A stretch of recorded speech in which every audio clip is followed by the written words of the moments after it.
पुण्यापासून 70 ते 80 किलोमीटरवर आहे सुंदर असा वॉटरफॉल। सकाळी उठलो आणि बाईक काढली आणि निघालो लवासा सिटीकडे।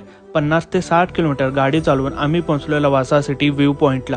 लवासा सिटी पाहून झाल्यानंतर 15 ते 20 किलोमीटर बाईक चालवून आम्ही पोहोचलो धामणजोळ या गावी। गाडी लावली आणि ट्रेकिंगला स्टार्ट केली। अवघ्या 1 ते 1.5 तासाच्या ट्रेकिंग नंतर आम्ही पोहोचलो वॉटरफॉलच्या जवळ। हा आहे लिंग्या घाट वॉटरफॉल।